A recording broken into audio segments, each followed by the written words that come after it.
College trip കൊണ്ടുപോകാൻ വേണ്ടിയിട്ട് agreement ചെയ്യാൻ വേണ്ടി വന്നതാ കേട്ടോ. വന്ന സമയത്ത് എനിക്കിവിടെ വന്നപ്പോൾ ബൊക്കയും ഫ്ലെക്സ് ഒക്കെ അടിച്ചിട്ട് ഭയങ്കര സ്വീകരണമായിരുന്നു. സത്യം പറഞ്ഞത് കണ്ടപ്പോൾ നെട്ടിപ്പോയി. കാരണം ഇന്ന് രാവിലെ തന്നെ ഞാൻ 2 കോളേജ് പോയിട്ട് അറ്റൻഡ് ചെയ്ത് വന്നതാണ്. അവിടേക്ക് നോർമലി പോയി എഗ്രിമെന്റ് കാണിച്ചു ക്ലാസ് എടുത്ത് വന്നു. പക്ഷെ ഇവിടെ വന്നപ്പോൾ സമയത്ത് ഫ്ലെക്സ് ഒക്കെ അടിച്ച് ബൊക്കയൊക്കെ തന്നിട്ട് പരിപാടി ഞാൻ തന്നെ ഷോക്കായി പോയി. കുട്ടിയോട് ചോദിച്ച സമയത്ത് ശരിക്കും സത്യം പറഞ്ഞാൽ നിങ്ങൾ എന്തുകൊണ്ടാണ് ഈ ഫ്ലെക്സ് അടിച്ച് ഈ ബൊക്കയൊക്കെ തന്നിട്ട് നടത്താൻ കാരണം?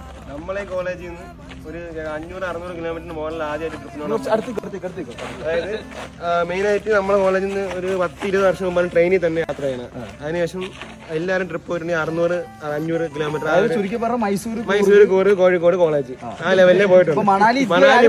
മന്നാലി കോളേജിന്റെ ചരിത്രത്തിൽ ആദ്യമായിട്ട്. കോളേജ് ട്രിപ്പിന്റെ എഗ്രിമെന്റും കാര്യങ്ങളൊക്കെ എഴുതി പ്രിൻസിപ്പളിന് കൊടുത്ത് പ്രിൻസിപ്പളിനോട് സംസാരിച്ചു. പ്രിൻസിപ്പൾ സംസാരിച്ച കാര്യങ്ങളൊക്കെ ഓക്കെ എന്റെ ഭാഗത്ത് എല്ലാം ക്ലിയർ ചെയ്തൊന്നുമില്ല. ട്രിപ്പ് നിങ്ങൾ തന്ന പ്ലാനിലൊക്കെ ഓക്കെയാണ്. ഇനി ഒരു ട്രിപ്പ് കളറായി കൊടുക്കുന്നതാണ്. അത് ഞാൻ ഇഷ്ടമാണ്. ട്രിപ്പ് കളറായി കൊടുക്കുന്ന കാര്യം ഞാൻ ഏറ്റ് ലൈഫിൽ ഈ കോളേജിൽ തന്നെ കോളേജിന്റെ പേര് മന്നാനിയ കോളേജിൽ നിന്ന് ആദ്യമായിട്ടാണ് മണാലി പോകുന്നത്. അത് കൊണ്ടുപോകാനുള്ള ഭാഗ്യം എനിക്ക് കിട്ടിയത് നിങ്ങളുടെ ഒരു ബിഗ് താങ്ക്സ് ആണ്. അപ്പൊ എന്തായാലും നിങ്ങൾക്ക് ഇതൊന്ന് ട്രിപ്പ് ഒക്കെ പോകണമെന്നുണ്ടെങ്കിൽ നമ്മൾ ജേർണി വിത്ത് സോളി വന്ന അക്കൗണ്ട് മെസ്സേജ് നിങ്ങൾ കറക്റ്റ് റിപ്ലൈ ഇവര് എപ്പോഴാണ് വരുന്നത്? ജാനുവരി. അപ്പൊ സേവ് ദ ഡേറ്റ് കേട്ടോ.